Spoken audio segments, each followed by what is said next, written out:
munaasabadan qada sharafta ee wasiirka wasaaradda xiriirka golayaasha jamhuuriyadda Soomaaliland mudane Cali Xamuud Jibriil oo ku maamusay xubnahan ayaa waxay ahayd mid wasiirku uu xubnahaasi ugaga mahadnaqayay koob ay dhawaanta ku qabteen dalka jamhuuriyadda Soomaaliland gaar ahaan caasimadda dalka koobkaasi oo ay xubnahan ugu magac dareen koobka isdhexgalka dhalinyarada jamhuuriyadda Soomaaliland munaasabadaasi waxa ka hadlay qaar ka mid ah xubnihii loo sameeyay casuumad sharafeedaasi oo iyagu wasiirka wasaaradda xiriirka golayaasha ee jamhuuriyadda Soomaaliland mudane Cali Xamuud Jibriil uga mahadnaqay qada sharaftan oo ku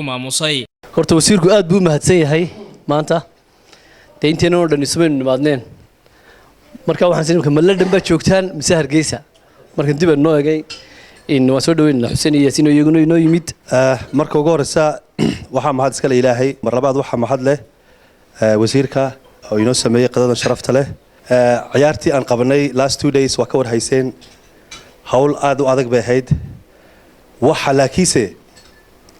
hawsha sababteeda leh oo suura galiyay nimco aadan Cabdilaahi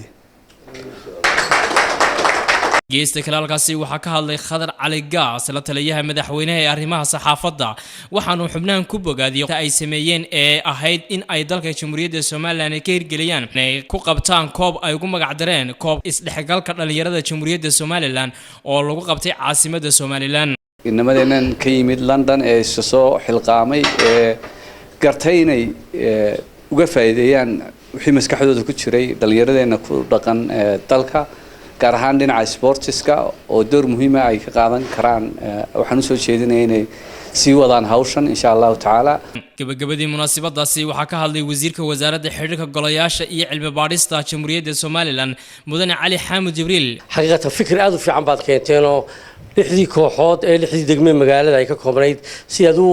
organize gareyseen iyo sidaad isku dhexgeliseen runtii waxay noqotay fikir aad u fiican oo wax fara badan xalay toona ka dheehano oo ay wasiirku xigeenka ciyaaruhu ay joogeen fikir halka ka sii socon doona insha Allah noqon maayo mid halkaan ku haraa waana wax wanaagsan oo ummadda isdhexgalkeeda wixii ku wanaagsan iyadoo sportku wax fara badan ka tarayo wax kale doona ma ka xukuumad ahaan soo dhaweynaa